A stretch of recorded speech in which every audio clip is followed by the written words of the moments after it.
Bath, 1852. In a private gambling club thick with smoke and shattered fortunes, a desperate man plays one last unforgivable card. His stepdaughter. Sold on a wager, Tabitha Ashdown is handed to a widowed duke who never meant to buy a bride, much less a woman whose secret maps could change his world.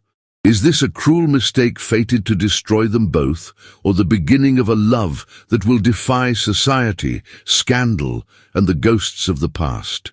Before we begin, tell me in the comments, from where are you listening to this story, and what do you love most about historical romances?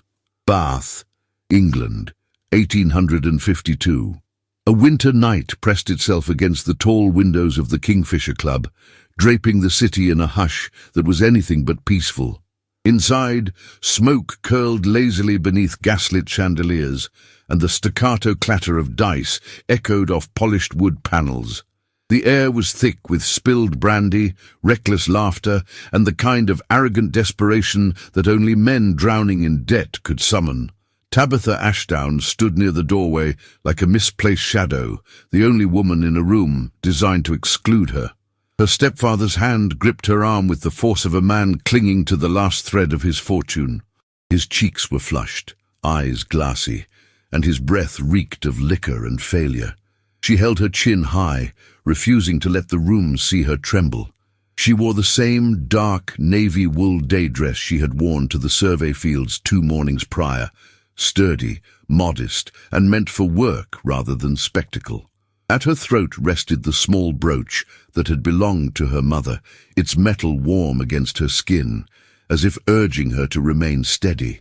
Her chestnut hair was pinned in a practical chignon, though a few rebellious curls escaped near her temples. They framed a face that carried both determination and exhaustion.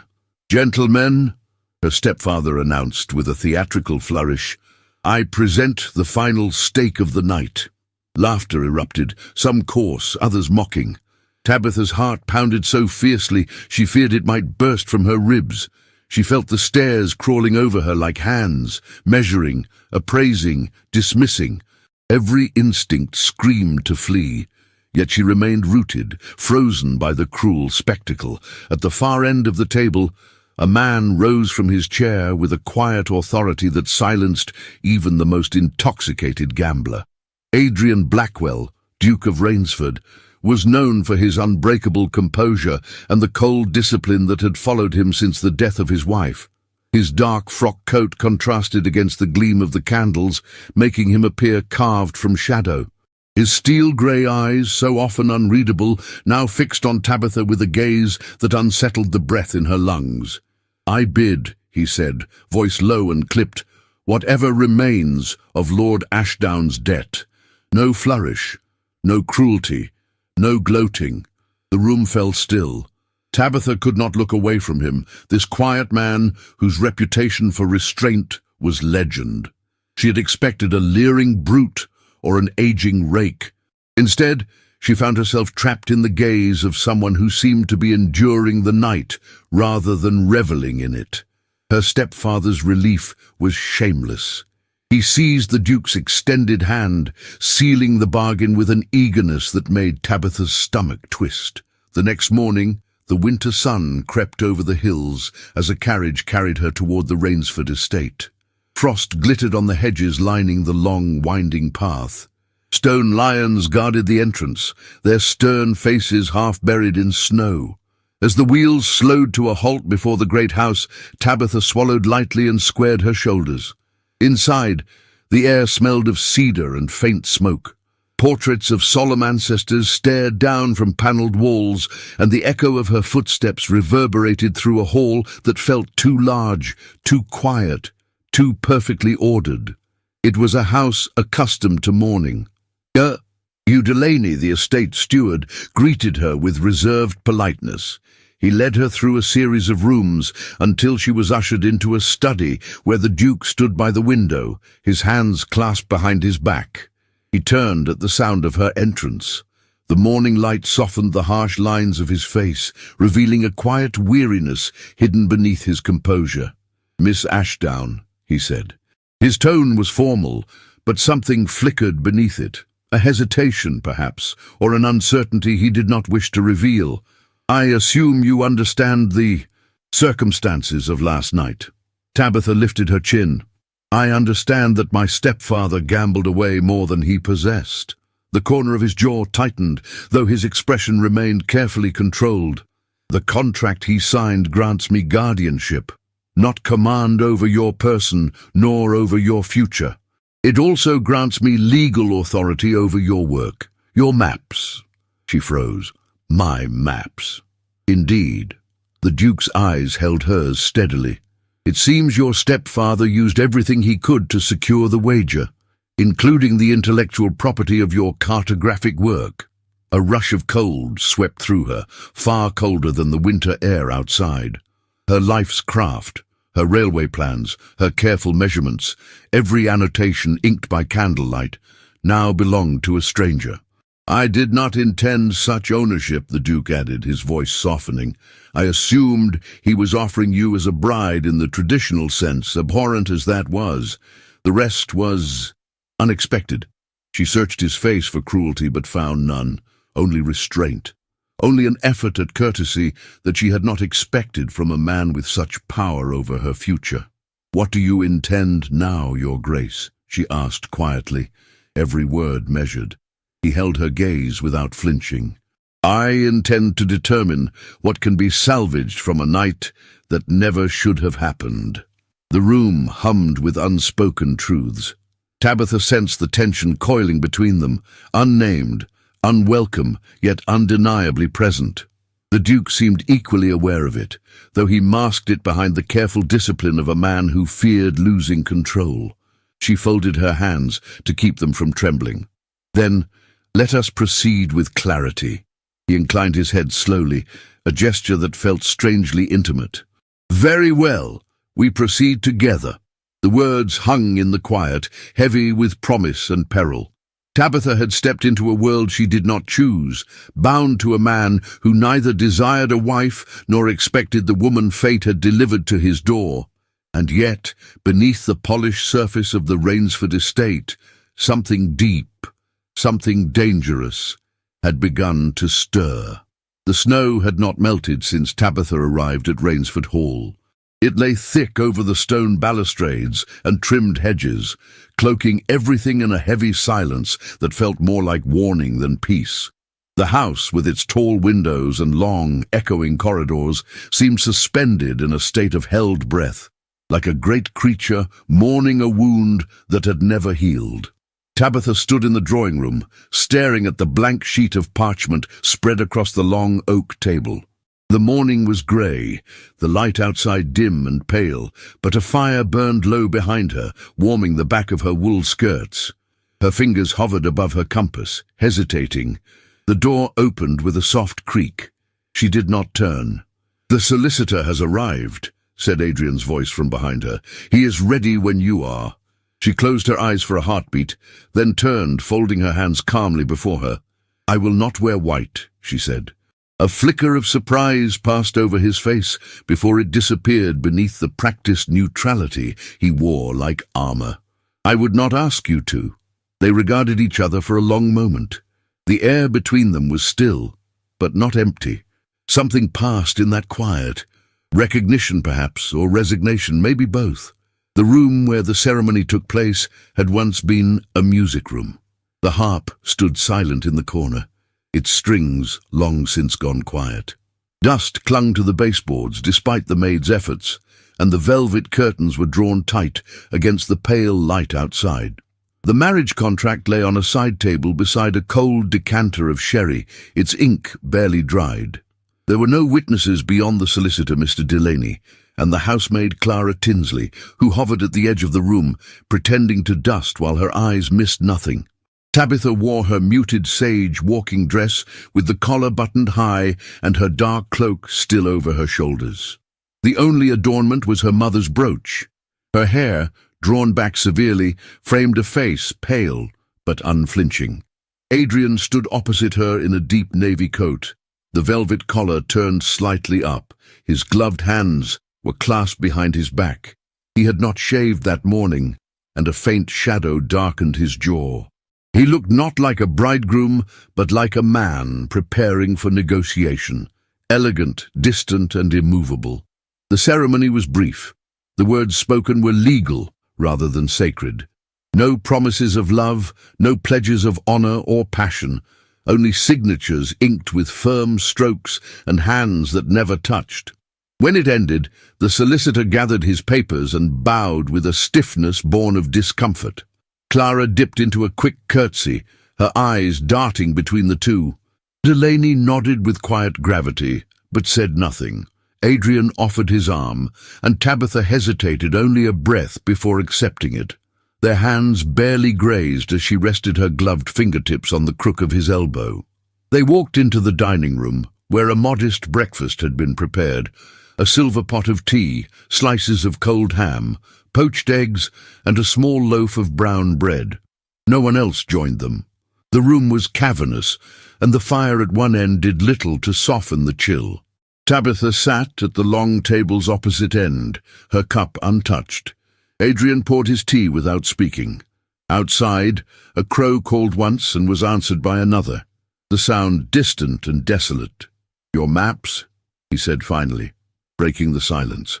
"They will be housed in the west study. You'll find ample light there, and a large table has been arranged for your work." She nodded. "I will begin after breakfast. Do you require assistance with your instruments?" "No," she replied. "I prefer to place them myself." Adrian inclined his head, accepting her answer without challenge. Clara entered briefly to clear the plates they had barely touched.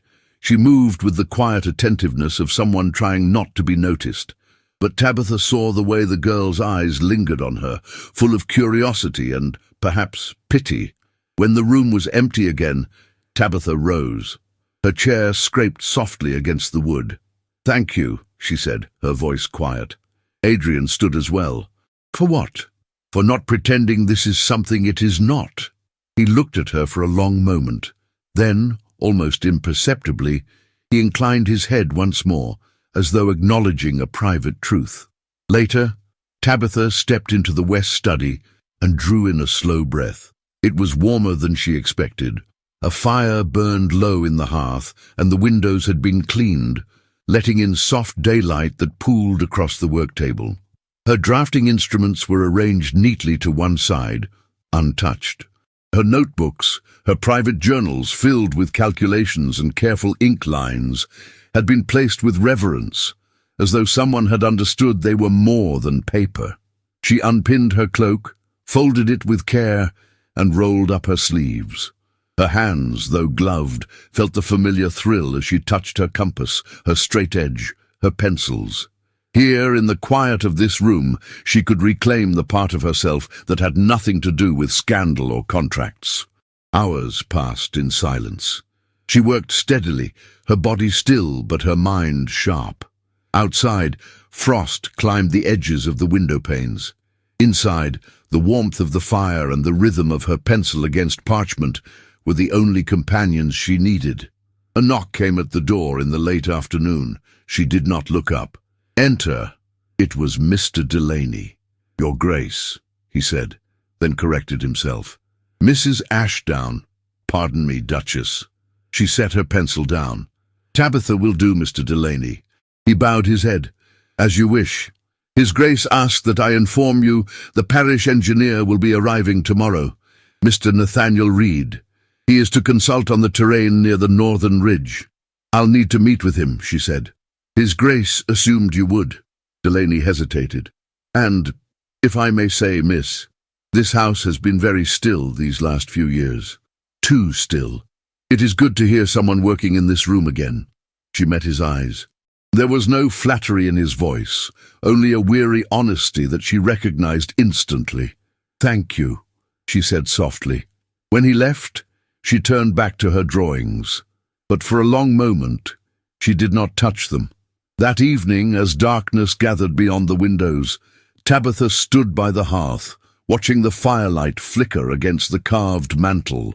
She thought of the man who had given her a name without demand, a contract without chains, and a space to work without intrusion.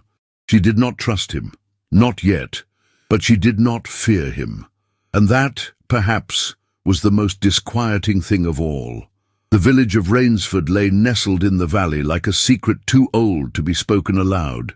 In winter, its chimneys smoked steadily, casting soft plumes against the slate-coloured sky, and its narrow lanes turned to ribbons of frozen mud beneath the wheels of carts and the quick steps of gossip. By the third week of January, the markets no longer spoke of weather or wool.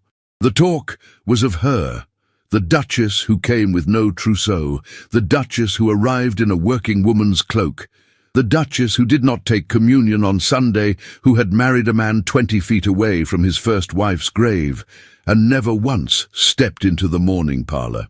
Mrs. Evangeline Trowbridge, self-proclaimed guardian of propriety and embroidery club president of 15 years, had taken it upon herself to fill the village's ears with speculation. "She's clever, you know. Those women always are," she whispered over bolts of fabric at Mr. Daltrey's shop. "Clever and calculating. Mark me. No woman earns a title without some hidden leverage." By the following Wednesday, it was said that the new Duchess had bewitched the Duke with ancient maps and an herbal tonic made of hedge flowers and foxglove. Tabitha heard none of this directly, but she felt its weight in the sideways glances of servants who offered teacups without words, in the pauses of villagers who stopped talking when she passed through the stables. Even Clara had grown strangely cautious, quieter when entering the study, eyes darting away whenever Tabitha tried to meet them. Still, Tabitha kept to her work.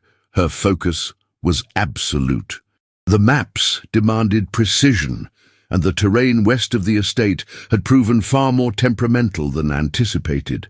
Her fingers were blistered from the cold despite gloves, her ink frozen twice in its bottle, but she pressed on, driving her calculations deeper into the parchment as though certainty could protect her from intrusion. On the morning of the 23rd, as frost clung to the edge of the study windows and firelight flickered low across the floorboards, a knock broke the quiet. Clara peeked in. "Ma'am, there's a visitor." Tabitha turned, removing her spectacles. "A visitor?" Clara looked uncertain.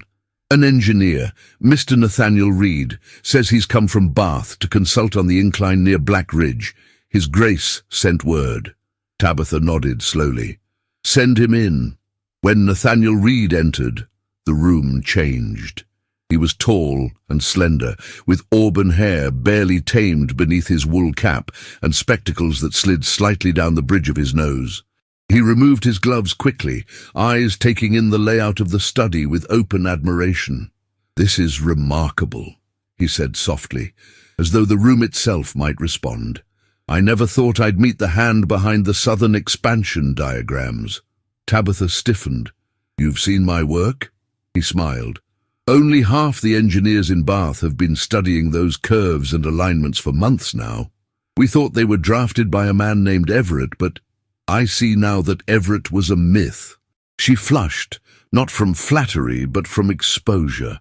It was one thing to draft in secret, another entirely to stand before someone who had studied your lines without knowing the truth of who laid them down. Nathaniel looked up and saw the stiffness in her posture. He straightened. "Forgive me. That was improper." "No," Tabitha replied, her voice steady, "only unexpected." He hesitated, then extended a scroll. "I brought the land reports from the Black Ridge perimeter. They differ from your projections." She took the scroll, unrolling it over the table. Her eyes scanned quickly. The gradient measurements were off by nearly 3 degrees, enough to cause a slow descent to buckle under freight weight. Her brow furrowed. "These are inaccurate." "That was my impression as well." She reached for her own copy of the Ridge Survey, placed them side by side, and began to align them. It was not just a mistake. It was a deliberate alteration. The land had been flattened on paper, the slope reduced, the timberline shifted eastward. "Sabotage," she murmured. Nathaniel looked up. "You're certain?" She met his eyes. "No foreman could miscalculate this by accident." There was a long silence. "I'll help you," he said. She didn't answer immediately. Her trust had grown cautious, but something about the way he stood, tentative but direct, convinced her. "We'll resurvey it tomorrow," she said. At dawn. That evening, the household was summoned to dress for a formal dinner in the East Wing. It was the first since the wedding, a private affair for a neighbouring baroness visiting from Oxfordshire. Tabitha had no desire to attend, but appearances, she had learned, were part of the unspoken contract she had signed. Her gown was mauve, high-necked, with pleated detail at the sleeves and a satin ribbon at the waist. Clara had brushed and coiled her hair with care, her hands gentle despite the quiet tension that had returned to her manner. "You look like a duchess tonight," she whispered as she fastened the last button. Tabitha turned to her, meeting her gaze in the mirror. "I am a duchess, even when they pretend not to see it." The dining room glowed with firelight and candle sconces. Polished silver caught reflections from the chandelier overhead. Adrian stood at the head of the table, striking in a dark coat and deep crimson waistcoat. His expression, as ever, was inscrutable. The Baroness arrived draped in silk and fur, with a string of pearls and eyes that flicked across the room like daggers. She was introduced as Lady Hensley, a widow, elegant and haughty, with a smile that never quite reached her lips. When Tabitha was presented, the Baroness blinked once, then gave a slow, measured smile. "The Duchess? How unexpected!" The remark was soft, perfectly poised, and instantly poisoned. Dinner proceeded with dull conversation about local lands and seasonal taxation. Tabitha answered with grace when addressed, her voice calm, her posture perfect. But she felt every jab. The way the Baroness laughed at her mention of surveying, the lifted brow when Tabitha corrected a misstatement about the ridgeline. Then dessert was served. "And tell me," the Baroness purred, delicately slicing her pear tart, "do you often attend dinner with graphite beneath your nails, Duchess?" The table froze. Tabitha set down her fork. "Only when I've spent the day preserving this estate's future." There was a beat of silence, sharp as a dropped glass. Then laughter, quiet, awkward, quickly stifled. The Baroness raised her eyebrows, clearly amused. Adrian remained silent. Tabitha turned slightly toward him, just enough to meet his eyes. He looked back, composed, but said nothing. Not a word, not a gesture, not a defense. The ache that bloomed in her chest was slow and hot, not from humiliation, but from the realization that he had made no effort to bridge the chasm between them. She rose as soon as etiquette allowed and left the room without excuse. Later, as the fire in the study burned low, she sat alone, surrounded by her maps and the scent of cold ink. Her hands were still stained from the afternoon's drafting, and her pride was raw. When Clara brought in tea, she found her mistress asleep at the table, her head resting on a scroll of parchment, the pencil still between her fingers. And in the hall beyond, unseen and unheard, Adrian stood in the shadows, watching through the half-open door. Watching, but not yet ready to step inside. The morning began with a rust-coloured sky and a biting wind that cut across the moors like a blade. The frost had thickened overnight, stiffening the ground and leaving the ridges glassy with ice. Tabitha stood at the edge of the construction site, the hem of her wool dress already muddied, her boots sinking into the frozen earth with every step. She gripped her compass tightly in one hand, her notebook tucked beneath the other arm, eyes locked on the far embankment. The land sloped gently from the east, but the gradient reports Nathaniel had reviewed the night before told a different story, a dangerous one. Just ahead, the timber scaffold groaned beneath the weight of workers hauling stone for the viaduct's central pier. From a distance, everything looked orderly, but Tabitha's measurements disagreed. The slope was steeper than recorded, and the weight distribution had been calculated on a lie. "Hold that beam!" a voice shouted. Tabitha turned. The foreman, a broad-shouldered man named Briggs, was halfway across the makeshift planks, shouting to a younger worker below. But the ropes securing the crossbeam had been knotted hastily, too hastily. She moved, quickly, "Wait!" she called, voice sharp. Briggs glanced over, frowning. "Stop the haul!" she shouted again, louder this time, running across the frosted ground. Several men turned. The rope strained. One of them snapped. Tabitha did not hesitate. She reached the planks, already slick with ice, and began to climb. Her skirts caught on a protruding nail, ripping the hem, but she didn't stop. Wind battered her cloak. Mud splattered up her legs. Her fingers, raw and ungloved, scraped against the wood as she steadied herself. "You can't be up here," Briggs barked. "It's not safe." "The foundation isn't stable," she said, breathless but firm. "The incline is misaligned. Your counterweights are distributed for a false grade. If you finish this haul, the whole thing will collapse." The men froze. Briggs looked at her, the skepticism in his eyes warring with the rising fear in his throat. "Check it," she ordered. "Measure again." 2 workers obeyed. She crouched, pulling her notebook open, fingers trembling as she laid the compass down, rechecking the angles against the edge of the platform. Her pencil snapped. She used the tip anyway. Her blood smeared faintly on the page from a cut she hadn't noticed. She didn't stop. The new numbers came in. They matched hers. "Holy!" Briggs exhaled. "That's why we've been fighting the weight." He turned, bellowing orders. The work halted. The crew began to dismantle the scaffold carefully, securing the beams before anything could shift. Tabitha sank back against a support post, her legs unsteady, her palms burned. Mud caked her dress to the knees. She was shaking, not from fear, but from the rush of it all. The sky overhead churned a deep, bruised grey. From the hill above the site, Adrian watched. He had arrived silently, without herald or servant, astride a black horse with a wool coat thrown over his shoulders. The reins hung loose in his gloved hands as he observed the scene below. His eyes followed her, this woman who bore his name but not his affection. Not yet. She was stained with blood and earth and resolve, a figure not of delicate nobility but of fierce command. And she had just saved his men from death. Later, back at the estate, the lamps were lit early.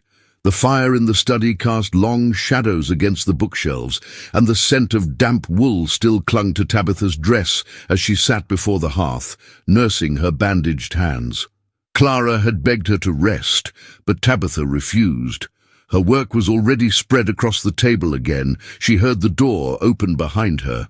"I thought you might still be awake," said Adrian's voice, low and unreadable. Tabitha did not turn. "I'm not inclined to retire until the new gradient lines are corrected," she replied. Silence. Then footsteps, measured, deliberate, approached the hearth. He stood beside the fire for a long time without speaking. The flames danced between them, casting flickers of gold across his face. His gloves were tucked beneath his arm. His sleeves, for once, were slightly rumpled. "You bled," he said finally. Tabitha looked down at her hand. "Yes, you saved them." Her voice was quiet. "It was never about heroism, Your Grace, only accuracy." "I don't believe that," he said. She looked up, and in the firelight something shifted in his expression. The wall of distance, of civility and silence, cracked just slightly. He looked not like the Duke, but like a man carrying a weight too long. "My first marriage," he began, "was not one of love. It was arranged, strategically. I did not know her well when we wed, and I never came to know her after." Tabitha did not interrupt. "She was ill for years," he said. "Her decline was slow and unspeakably lonely. I buried her the year before last and lost the last bit of peace I had along with her, not because I loved her, but because I had failed at something I was meant to honor." His voice did not tremble, but there was something raw behind the calm, like a wound too old to bleed, but too deep to vanish. "I built this estate back from insolvency. I negotiated debtors, repaired crumbling foundations, restored village jobs. But in this house, I did nothing. I shut the doors and let it rot." Tabitha met his gaze, her own eyes steady. And now, he studied her, really studied her, not like a duke weighing a problem, but like a man seeing something new for the first time. Now, I find myself watching a woman climb a scaffold to stop a disaster. A woman who bleeds over maps and commands silence with a single word. And I realize I do not know what to do with that, Tabitha swallowed. I'm not asking you to know, she said softly, only not to look away. The fire cracked once between them. He stepped closer, slowly. The flicker of orange light caught on the buttons of his coat, the edge of his jaw, the pale thread of silver at his temple. He reached out carefully and picked up her compass from the table. He turned it in his fingers, then set it back down in front of her. You were right, he said. About everything. He did not touch her. He did not need to. His presence lingered after he left, like warmth that clings to a shawl long after the fire dies. Tabitha sat alone, the room silent again. But something had changed. Not fully, not loudly, but undeniably. The silence was no longer cold, it was waiting. Snow had returned to Rainsford by mid-February. It arrived silently, without ceremony, softening the moors and hedgerows with a white veil that dulled every colour to hushed melancholy. Inside the great house, fires burned higher, and footsteps echoed louder. There was something uneasy in the air, something that felt like a past refusing to stay buried. Tabitha noticed it first in the study, a space she had slowly made her own, cluttered with compasses, blotters, and parchment, now carried a change too subtle to name, yet impossible to ignore. The fire had been lit earlier than usual. Her ink bottles had been rearranged, and on the western wall, where a portrait had once hung beneath the crest of the Blackwell line, there was now only a pale square of unweathered panelling. She did not need to ask whose likeness had been removed. That afternoon, while revising the contour alignment of the eastern valley, she caught the sharp sound of voices in the corridor beyond. Low at first, but rising. She belonged in that room, snapped a voice aged with bitterness. Her eyes watched over this house long before this new Duchess ever laid foot across the threshold. It was Mrs. Selby, the housekeeper. 60 years of service behind her, and grief clinging to her like a second skin. She was his wife, Selby hissed to Clara, who stood awkwardly in the hallway, holding a folded shawl. And now he strips her from the walls as if she were a stain. Tabitha stepped out before she could stop herself. The silence that followed was instantaneous. "Is something wrong?" she asked calmly. Mrs. Selby straightened, her cheeks red with emotion. "No, Your Grace." Tabitha did not flinch. "I understand loyalty. I would never ask you to forget her." The housekeeper looked at her for a long moment. Her expression softened, just slightly, before she gave a small, stiff nod and walked away. Clara looked down. It was Mr. Delaney who had it taken down. His Grace didn't give the order aloud. Tabitha didn't answer. She turned back into the study, where the fire crackled in uneasy rhythm, and stared at the empty wall. That evening word reached the village. Mrs. Trowbridge was seen at the post office, whispering to the vicar's wife, her face a mask of exaggerated sympathy. By morning, whispers had taken root like ivy over stone. The new Duchess had demanded the widow's portrait be removed. She was hungry for power. She had seduced the Duke with ink-stained hands and dangerous ideas. She had replaced a sainted woman and dared to move her ghost. The rumours reached Tabitha by way of Mr. Delaney, who delivered them with a bowed head and a clenched jaw. "I can speak with the constable," he offered. "No," she said softly. "Let the town speak. Their words say more about them than they do about me." But she could not deny the sting, the way each lie chipped at her dignity, and the way Adrian, always distant, always composed, remained silent in public. In private, he continued to work beside her. They shared long afternoons, reviewing slope adjustments and timber inventories. The quiet between them filled with the soft scratch of pencils and the occasional clink of teacups. He never mentioned the rumours, nor the portrait, and she did not ask. Then, one morning, as frost still clung to the high windows of the drawing-room, Clara entered with a folded note on a silver tray. Tabitha took it, recognizing the handwriting instantly. Her stomach turned. Her stepfather. The letter was short. He was in Bath. He knew of her marriage. He required compensation for what he called her promotion. Otherwise, documents, letters, accounts would find their way into the hands of the railway investors. Documents that would suggest her figures had been falsified, that her calculations were not her own, that she had stolen them from a former employer. She stared at the paper until the words blurred. That evening, she said nothing. Adrian found her in the library, half buried in maps, her fingers tight around a pencil she was no longer using. "You're distracted," he said without accusation. She glanced at him. "Wouldn't you be?" He watched her carefully. "What has happened?" She shook her head. "Nothing that affects the line." He stepped closer, and for a moment she thought he might press her, might demand the truth the way he demanded accuracy in everything else, but he only nodded. "Then we stay the course," he said. She wanted to believe it, wanted to believe that the walls between them, slowly dissolving with each day, could hold back the tide of the past. But silence can be as heavy as truth. The next morning, Adrian left for a meeting in the city. He did not say where. When he returned 3 days later, he was quieter than usual, and something had changed. Her stepfather never wrote again. He vanished from Bath without a trace. Word drifted through back channels that his debts had been called in, that his accounts had been frozen by private legal petition. His forged papers, if they had ever existed, were now ashes or locked behind doors Tabitha could not open. She confronted Mr. Delaney in the corridor outside the steward's office. "You know something," she said. He hesitated. "His Grace protects what is his." "That's not the same as trust," she replied. Delaney gave her a look of quiet sympathy. "Trust," he said, "requires time and honesty." She returned to the study that evening, the fire already lit. Adrian stood by the window, the snow beyond fading to blue in the last light of dusk. "You had something to do with it," she said without preamble. He did not deny it. "I handled it," he replied simply. "You handled me." His eyes met hers. For once, there was no mask of detachment, no veil of decorum, just a man with tired eyes and a jaw set against guilt.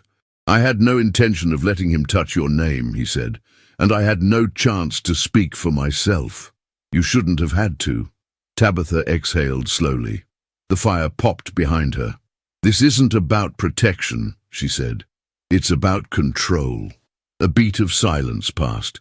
He looked at her, not like a husband, not like a duke, but like a man afraid of something he did not know how to name. "I don't know how to do this," he admitted, voice rougher than usual. "Not with someone who doesn't bend. Not with someone who looks me in the eye and sees me." Her voice was quiet but firm. "Then learn, because I won't disappear into silence, not even for you." And she left him there beside the dying fire and the snow beyond the glass, a man caught between past regrets and a future that no longer obeyed the rules he had written alone. The wind rose before the rain. It howled down from the northern ridges like a warning from the moors themselves, rattling the skeletal frame of the viaduct with a sound that belonged to no living thing. By mid-afternoon, clouds the color of coal had swallowed the sun, and the temperature fell so suddenly that the workers wrapped their scarves tighter and muttered prayers between tasks. Tabitha stood at the edge of the site, her eyes trained on the unfinished structure. The scaffold beams groaned under the weight of wind and men, and above it all, the central span, still incomplete, swayed like a gallows rope in the storm's breath. She held her hat against her head with one hand, her other gripping the rolled survey chart so tightly the paper had crumpled. Nathaniel was somewhere on the northern platform, calling orders, trying to keep the crew from abandoning their posts. But even from this distance, she could see fear creeping in at the edges of the site like fog. A sharp crack split the air. One of the load-bearing ropes had snapped. A high timber plank jerked loose and twisted in the air, swinging like a pendulum before lodging itself sideways into the scaffold supports. Screams followed, workers scattered from the lower levels, but two men, young, untrained labourers, remained frozen at the centre of the beam. "Don't move!" someone shouted. The structure groaned again. Tabitha didn't think. She dropped the chart, tore the hem of her cloak free from the wind, and ran. "Ma'am, Duchess, don't!" a foreman cried out. But her boots were already pounding against the plank path, mud flying with each step as she climbed the side ramp. The rain had started, sharp and cold, lashing against her cheeks. The wood was slick beneath her soles, the wind battering her body from every side. She reached the beam. The men were still clinging to it, paralyzed. "It's unstable," she yelled, trying to be heard over the roar. "You have to shift your weight back, toward the bolts." "They'll give way," one of them cried. "They'll give way if you stay here." She knelt and crawled onto the narrow platform, her gloved fingers digging into wet grain, hair plastered to her temples, her breath stolen by the cold. She moved with the training of a mind that understood balance, leverage, distribution of mass. "Now," she said firmly, "one at a time." The first man obeyed, inching back along the plank until he reached the scaffold's spine. She turned to the second and saw the beam shudder beneath them. "Move!" she shouted, but too late. The support beneath her shifted and the plank tilted. Then hands, strong, steady, pulling her up by the arms in a single desperate motion. Adrian. He had arrived like thunder, his horse left somewhere in the woods, his coat half torn from his back, soaked to the skin, eyes wild with something between fury and fear. He didn't speak. He hauled her onto the scaffold with brute force, his arms around her waist, his breath ragged near her ear as they collapsed against the inner frame. "You're insane," he gasped. "You're late," she hissed back, trembling from cold, from shock, from the sudden awareness of how close she had come to disappearing. The second worker scrambled to safety behind them. The beam shifted again, but this time it held. They remained there for several moments, her body pressed to his chest, his arms still anchoring her, the storm pounding down on them like a punishment. She pushed back first. "I had it under control." His hands gripped her shoulders. "You could have died. So could they. That's not your responsibility." "Yes, it is," she shouted, stepping back fully now, breath fogging between them. "Because I saw the crack in the supports yesterday. Because no one else checked the rain rot on the east beam. Because it's my name on the new route and my design on the ledgers." Her voice cracked on the last word. He stared at her, stunned. "And you," she said, more quietly now, "you only see me when I'm inches from the edge." His jaw clenched. "That's not true." "No," she laughed bitterly. "You tolerate my work, Adrian. You rely on it. But you don't see me. Not unless I'm breaking or bleeding or walking into storms you never thought I'd survive." Rain streamed down her face. She didn't bother to wipe it. "I'm not a burden wrapped in usefulness," she whispered. His hand came up, hesitating, trembling slightly, then cupped the side of her face. His thumb grazed the corner of her jaw, and she nearly flinched, not from pain, but from how tender the touch was, as if she were something sacred and not stained with mud and fear. "I do see you," he said, voice hoarse, "and it terrifies me." She blinked. "You remind me," he continued, "of the man I used to be, before silence became survival, before grief felt easier than risk. You walk into rooms and change their temperature. You look at maps the way I used to look at open fields. You make me want things I had buried so deeply I forgot what they were." She didn't breathe. "I cannot lose you," he said. "Not because of the railway, not because of the men. Because if I lose you, I lose the last piece of myself that still wants to fight for more." He kissed her. It was not gentle. It was not practiced. It was born of desperation, of fear, of all the things he had refused to feel since the moment she arrived. The kiss tasted of rain and iron and 1,000 words unspoken. Her hands curled into the soaked lapels of his coat. His arm wrapped fully around her waist, pulling her closer, anchoring them both against the storm that still raged above and around and inside them. When they broke apart, breathless, the world was quieter. The rain had eased to a whisper. Neither spoke. He touched her forehead with his own. Then he stepped back slowly, as though releasing something fragile.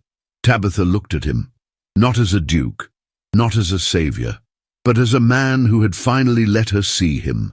And that was far more intimate than the kiss.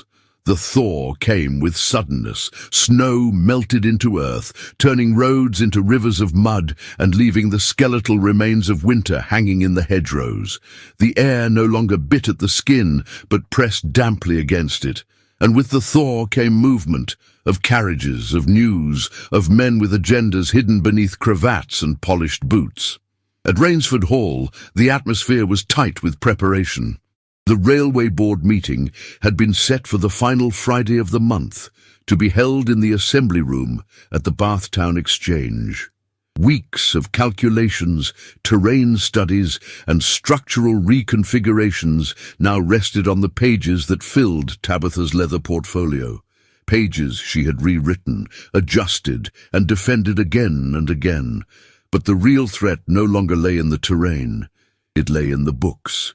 Nathaniel Reed appeared in the study the Tuesday prior, his expression drawn, his gloved hands ink-stained and trembling slightly as he laid down a thick ledger bound in cracked green leather. "These are copies of Caulfield's wage payments to the secondary crew stationed north of the ridge," he said. "And here," he produced another, "are the hours reported in the site logs." Tabitha leaned over the pages, eyes scanning line after line. There were discrepancies, dozens, hours that didn't match, names listed on one sheet and missing from the other, entire weeks paid at double rate, with no documentation of tasks performed. Her blood turned cold. "This wasn't sloppiness," she murmured. "This was deliberate." Nathaniel nodded.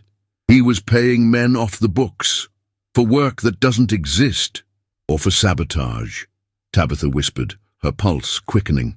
Adrian entered the study moments later, having heard voices from the corridor. He looked between them, brow furrowed.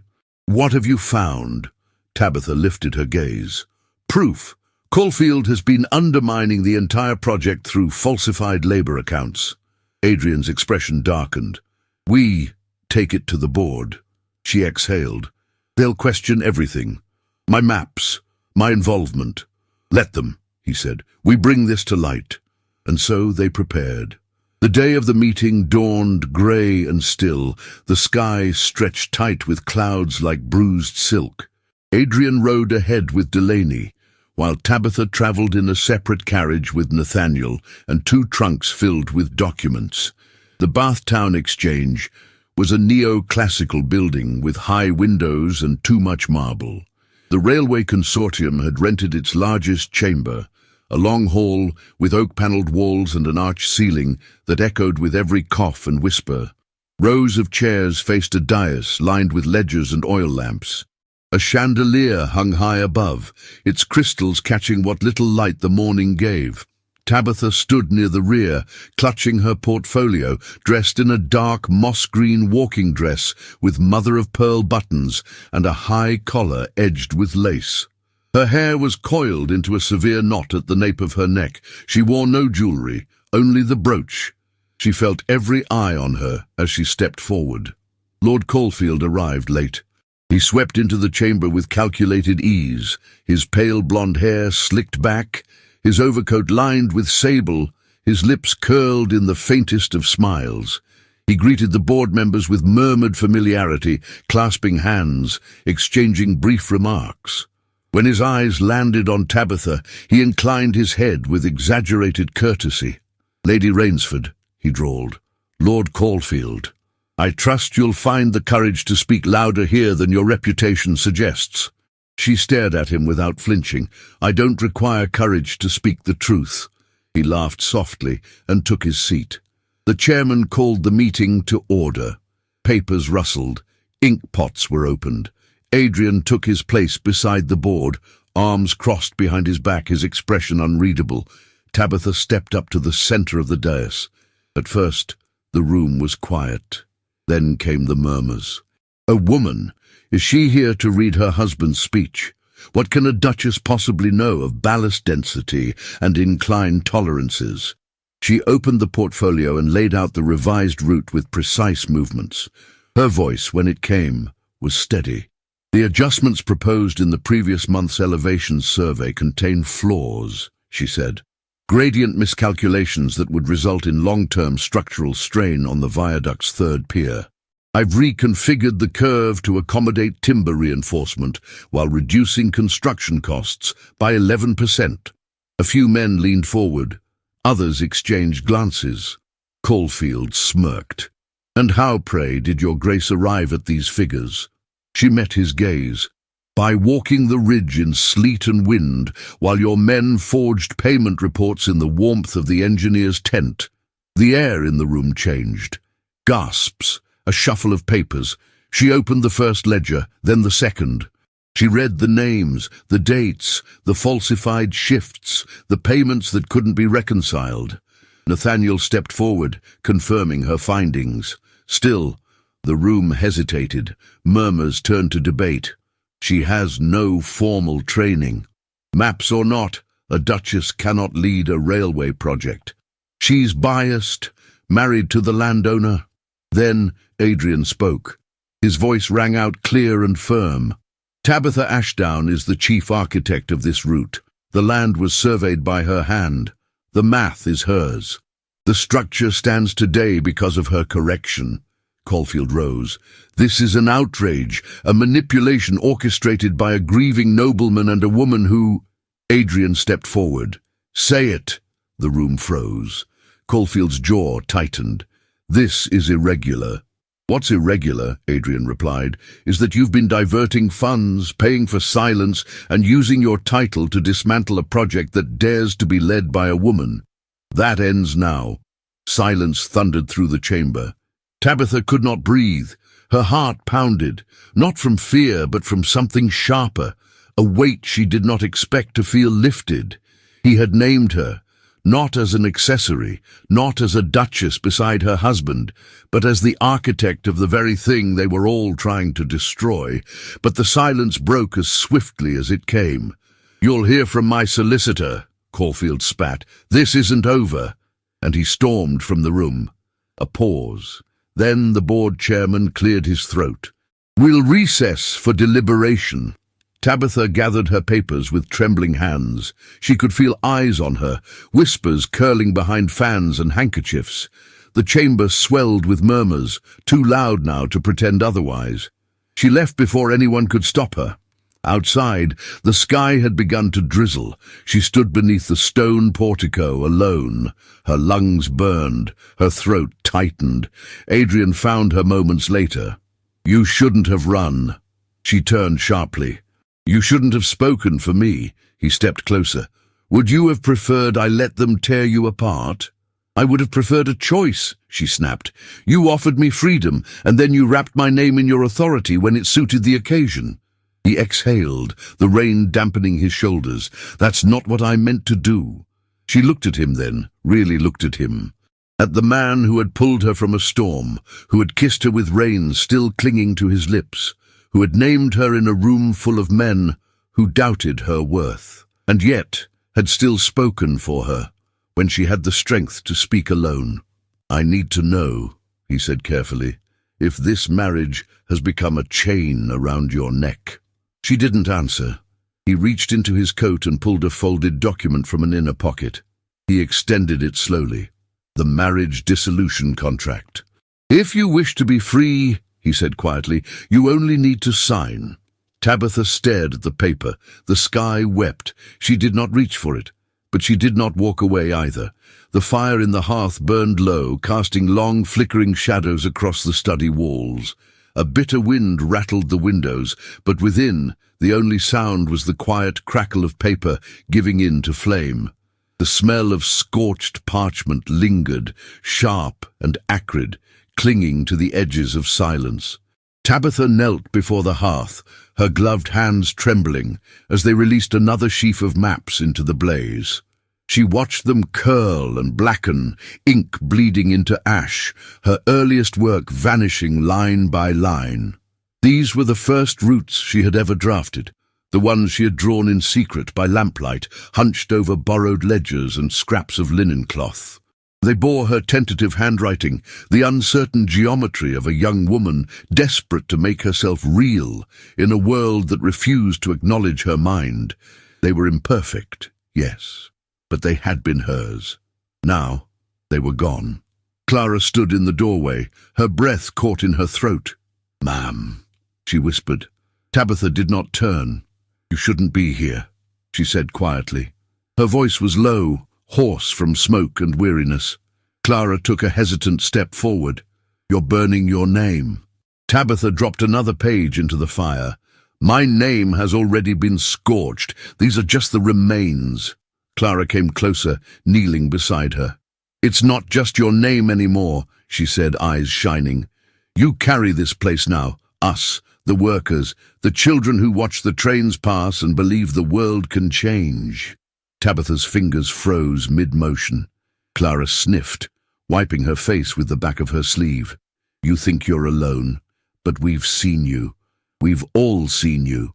The men who stood on the viaduct, the families who eat because the line didn't collapse, the boys in the village school who want to learn to draw maps because you did." Tabitha's throat closed. She pressed her lips together, struggling to breathe. "You can't stop now," Clara said. "You're the only one who's ever believed the impossible could be mapped." Silence. Then slowly, Tabitha looked at the last bundle of papers in her lap. The ink had smeared from tears she hadn't felt falling. Her hands were smudged with soot.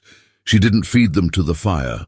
That evening she returned to the drafting room. The air was cold, her fingers numb, but her mind was sharper than it had been in days. She lit the lamps herself, one by one, until the entire space glowed in soft amber. She rolled out fresh parchment. She took up her compass. Not the old one, the one that had broken in the storm, its hinge twisted and needle-bent.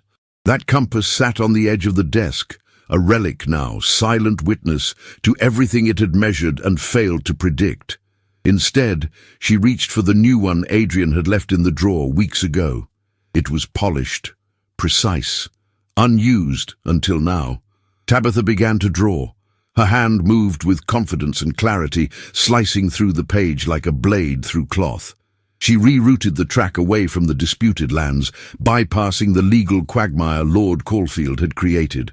The new path curved like a river around the eastern slope, preserving speed and structural integrity while cutting costs by diverting through duchy-owned woodland. She did not rest. She did not pause. When dawn broke across the windows, it found her still at the table, her hair loosened from its braid, her bodice slightly undone, the fire behind her cold but forgotten. She sealed the final version in a leather case, and without a word, she brought it to Adrian. He was in the music room, not playing. He never played anymore, but seated near the long windows, reading.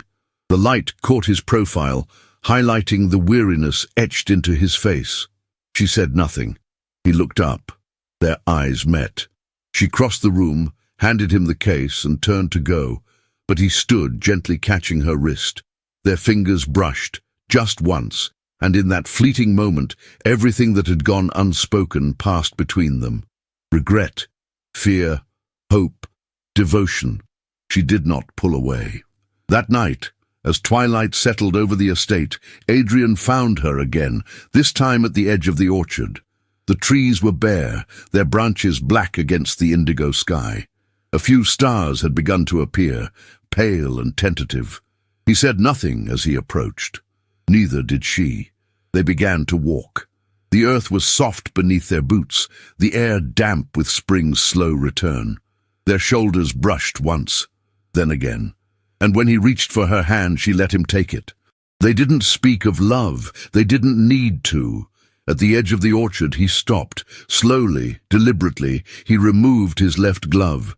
Then, without ceremony, he slid the silver mourning ring from his finger, the one he had worn for 4 years in silence. He held it in his palm for a moment, then he closed his fist and slipped it into his coat. Tabitha did not ask why. She simply turned toward him and removed the comb from her hair. The braid unraveled, falling over her shoulder in a cascade of chestnut. He reached out, brushing a strand behind her ear with a touch so gentle it stole her breath. She looked at him, not as a duke, not as a protector, but as a man who had made himself vulnerable. He looked at her not as a duchess, not as an asset, but as a woman who had remapped his world. That was how they began. Not with vows, not with declarations, but with quiet presence, shared space, breaths aligned. Inside the house, Nathaniel stood near the study door with Mr. Delaney. "She's stronger than anyone gives her credit for," he murmured. Delaney gave a slight smile. "She's not alone anymore." Nathaniel hesitated. "You know, I never loved her." Delaney arched a brow. Nathaniel shrugged. "I admired her, fiercely, the way one admires a mountain, distant, immovable, magnificent. But love? No. She belongs to the man who walks beside her in silence." Delaney nodded. "And the duchy needs men who know the difference." They stood there a moment longer, watching the flicker of lamplight return to the orchard path, glowing faintly like a promise in the dark. And for the first time in many years, Rainsford Hall felt like a house waiting to be lived in, not endured. It was a grey morning when the summons arrived. A formal letter, sealed in wax the colour of dried blood, delivered by a pale-footed boy who did not meet Clara's eyes when he handed it over at the rear kitchen door.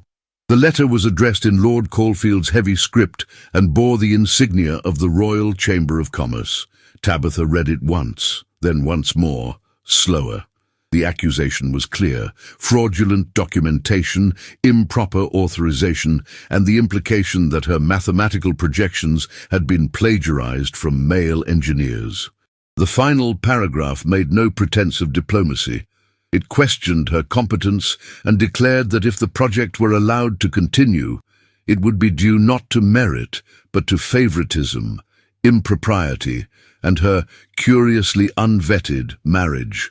By noon, the entire village knew, but something unexpected happened. They stood with her. Mr. Kemble, the carpenter who had built her first easel, rode to Bath with a letter signed by 23 labourers who swore she had saved their lives at the viaduct. Mrs. Winlow, who had once crossed the street to avoid meeting Tabitha's gaze, pressed fresh bread into Clara's hands with the whisper, "We're praying for her." Children from the parish school left chalk drawings of tiny trains on the garden wall. Rainsford was no longer silent. Still, Tabitha's hands trembled when she rolled up her maps. Her voice faltered when she whispered to herself the dimensions of the eastern slope, as if memory might betray her. She could feel the weight of their eyes before she even entered the hall. Those who had doubted, those who had mocked, those who still waited for her to fall. The public hearing was held in the Bath assembly rooms, beneath vaulted ceilings and chandeliers that threw fractured light across the stone floor. The room was packed with gentlemen in grey waistcoats and polished boots, their wives fanning themselves beside them, whispering behind gloved hands. Adrian sat beside her, still and unreadable. His presence was thunderous in its quiet. To her left stood Mr. Delaney, his cravat crooked, his brow furrowed in defiance. And beside him, clasped in his arms, was a ledger older than the current generation, an estate volume with gold-embossed corners and moth-eaten leather. Inside were pages that would prove everything, but the weight of truth was not always enough to steady the soul. "Are you prepared, Your Grace?" came the chairman's voice. Tabitha lifted her chin. "Yes." Her voice echoed across the marble. She stepped forward. What followed was not a performance, it was a reckoning. With calm precision, she laid out her revised projections, her ink-stained field journals, her slope diagrams and water-level readings. She spoke of iron weights and timber compression, of ledger errors and human lives dangling from suspended beams. She traced the shape of land with her words, and she wove her truth into the lines. Murmurs began to shift. Some leaned forward, others began to look not at her gown or her title, but at the figures she presented and the logic she wielded. Then Caulfield rose. His voice dripped with condescension. "She is clever, yes, but cleverness is not competence. Her work, impressive as it appears, was likely aided, no doubt revised by the Duke. What lady maps freight loads without the guiding hand of a man?" Adrian stood. The room stilled. "My wife is the guiding hand," he said.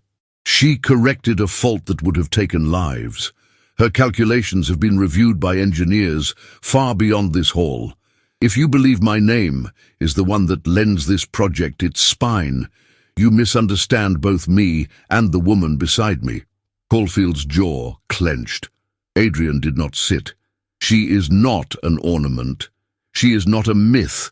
She is the architect of this railway, and if it moves forward, it will be by her merit."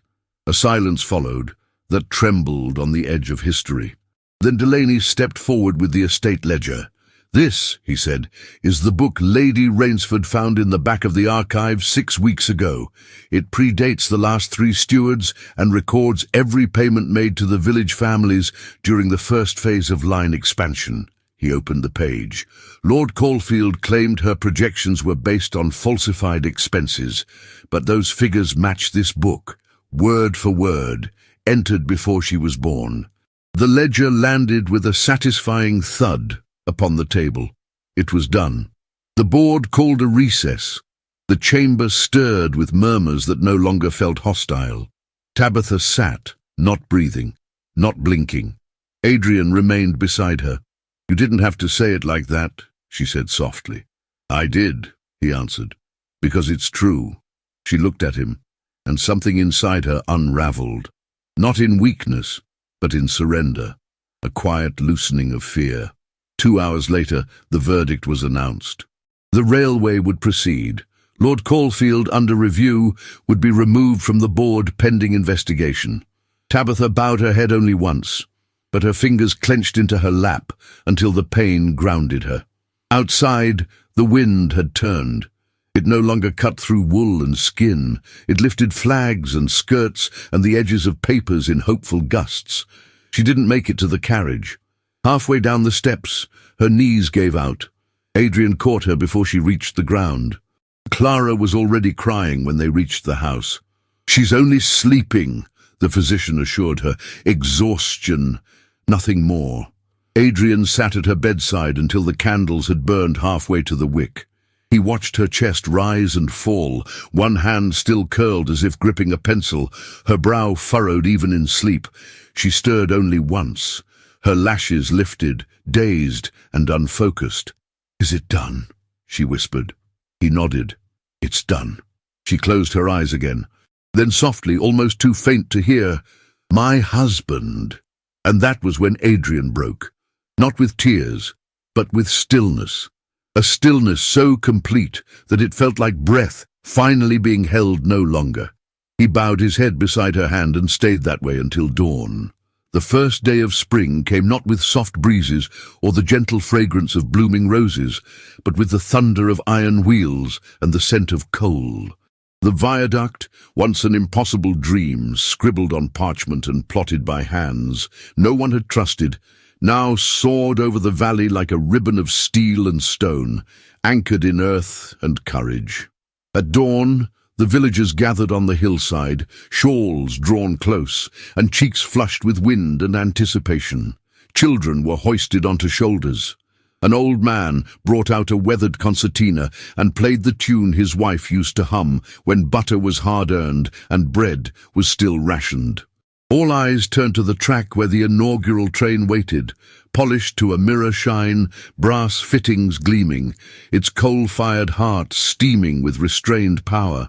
Tabitha stood in the station arch, wearing a tailored gown of muted plum wool with a scalloped collar stitched by Clara's steady hands. Her hair was swept into a soft knot, a few curls escaping to brush against her cheeks in the morning breeze. A brooch shaped like a compass rose pinned her collar shut. It had once belonged to Adrian's grandfather, now hers. Adrian stood at her side in a charcoal-grey frock coat, his cravat the colour of periwinkle sky. He had not touched his mourning ring in months, but he still wore it on a ribbon tucked into his waistcoat. Today he would let it rest entirely. The whistle blew, and the train moved. Slow at first, like a heartbeat learning to trust again. Then faster, smoother, until it crossed the span of the viaduct. A testament to perseverance and defiance, to ink and callous, to silence and storm. Flags flew from the engine's chimney, and the village bells rang, echoing across the hills. Cheers broke like surf on stone. Tabitha did not wave. She watched, eyes damp and steady, as the last car disappeared across the bridge. For the first time she saw not just what had been built, but what had been healed. Behind her, a murmur began. Then applause. The kind not demanded but offered in reverence. Mrs. Trowbridge, her expression tight with reluctant admiration, dipped her head. Mr. Kemble pressed a hand to his chest. A schoolgirl ran up and dropped a posy of violets into Tabitha's gloved hands before darting away. Adrian turned to her. "They built it," he said. She nodded. "Because they believed." He looked at her for a long moment. "No," he said, "because you believed." They returned to Rainsford, not as lord and reluctant lady, but as something more dangerous, equals. That afternoon, Clara helped Tabitha into a second gown, soft mauve silk with a neckline dusted in lace and sleeves that fluttered like breath. A circlet of cherry blossoms crowned her head, and she wore no jewels save the compass Adrian had engraved for her that morning. Its back now bore their initials entwined beneath a single word: Anchor. In the orchard, the trees had begun to bloom. Petals danced in the air as if the very world conspired to celebrate their defiance of fate. Mr. Delaney, in his best waistcoat, stood beneath the largest tree with a small book in his hand, and tears he did not bother to hide. "Shall we begin?" he asked. Adrian stepped forward, his voice low and unwavering. "When we began," he said, "I did not know how to speak without armor. You taught me that silence is not strength, that pain is not shame, that trust is not weakness. I do not vow to protect you. I vow to stand beside you, to be better with you than I could ever be alone." He reached for her hand. Tabitha swallowed hard. The breeze caught her veil, lifting it briefly like wings before it settled once more. "I once made maps to escape," she said softly, "to imagine another path, a place where I was not forgotten or dismissed. But you did not take away my compass. You placed it in my hands and said, 'Draw.' I vow not to follow you nor to lead you, but to walk with you. Wherever we go, I will never walk in silence again." Their hands met between them, fingers laced, the pressure of touch more sacred than gold bands. Mr. Delaney read a blessing, his voice hoarse. Clara wiped her cheeks with her apron and whispered, "About time." The wind carried the last petals of the orchard across the grass. Later that evening, the great hall of Rainsford was filled with the sound of laughter. The cook, emboldened by the occasion, had declared war on restraint and served honeyed pheasant, sugared plums, and a wine older than the last 3 earls combined. Musicians played reels and waltzes by the firelight. The staff danced with villagers, and no one stopped them. Tabitha stood at the edge of the room, watching the world she had once feared open its arms to her. Adrian came to her side with 2 glasses of champagne.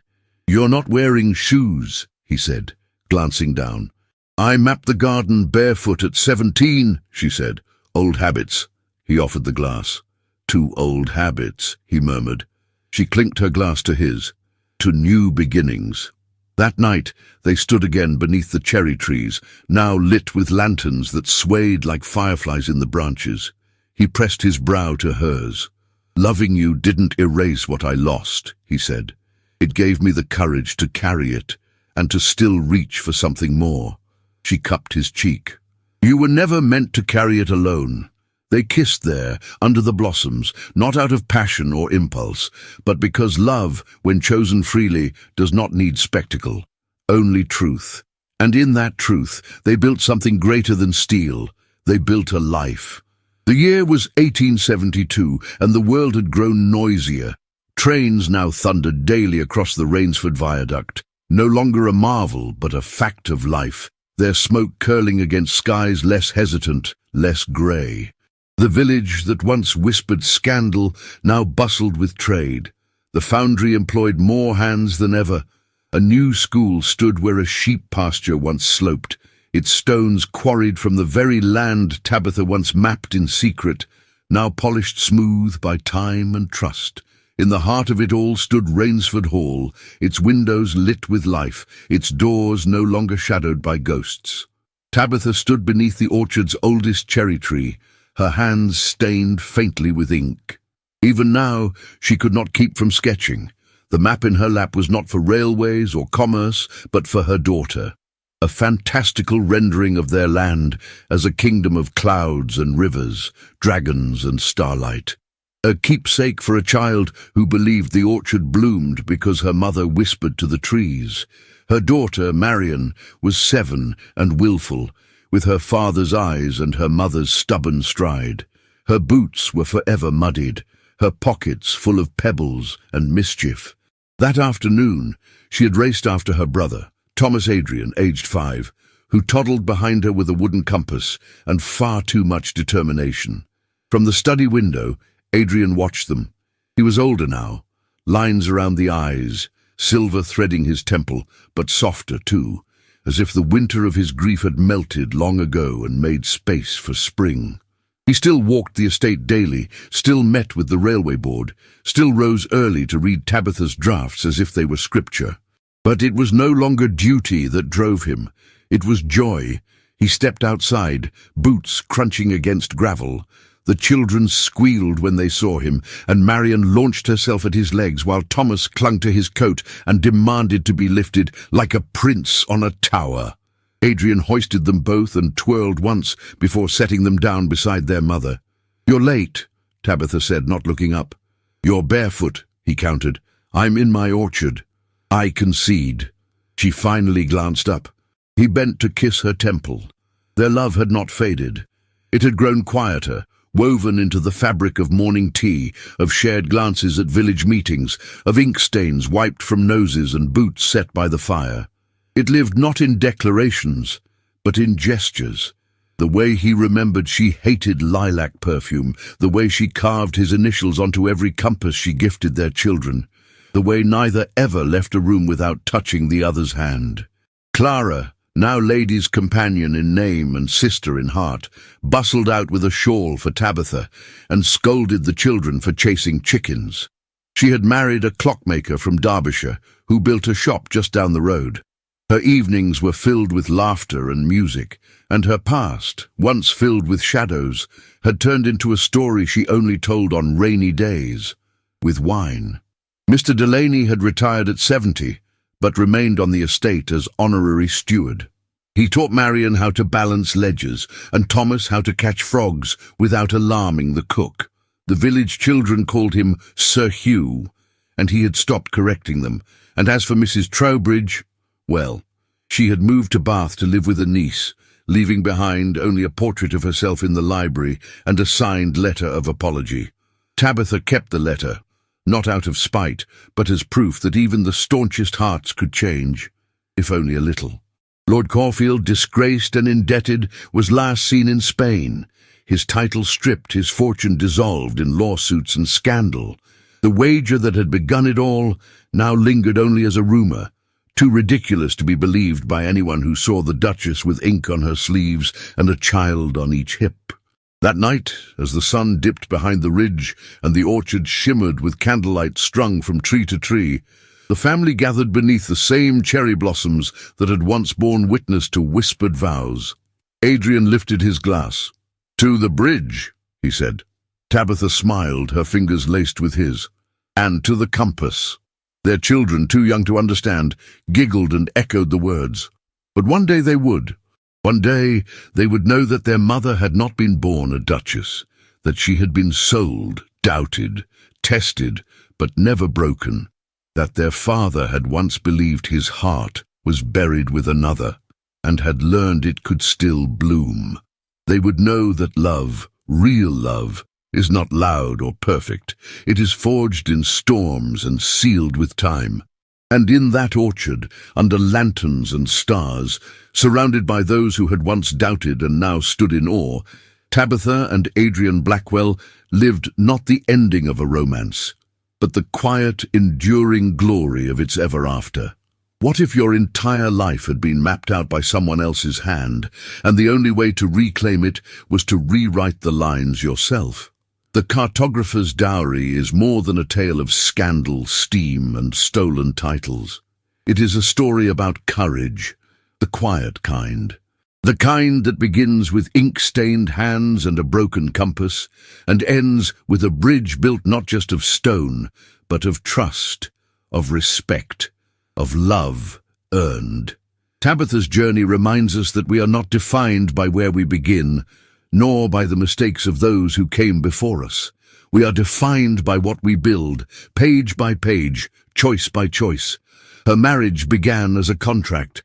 Her reputation was forged in fire, but her legacy, it was written in the eyes of a village that once turned its back, and later stood to cheer her name. And perhaps like Adrian, some of us carry ghosts, grief, regret, things unsaid. But love, real love, does not erase our past. It teaches us how to carry it into a brighter future. If this story touched you, left you breathless, made you dream just a little deeper, tell us in the comments. Let us know your thoughts. And if you read to the very end, write the word compass below. We'll know you're one of us. One of the quiet hearts who still believe in stories that begin in shadows and end in light. If you'd like to support the passionate team that brings these romances to life, consider sending us super thanks on YouTube. Whatever amount you feel moved to give will help us keep creating unforgettable love stories. And if that's not possible right now, your kindness can still go far. Share this story with a friend, a sister, a mother, someone who might need a reminder that the heart always finds its way home. And don't forget to check out the other timeless romances I've left for you in the cards. There are more worlds waiting for you. More vows, more storms, more unforgettable bridges. Thank you for walking this journey with us.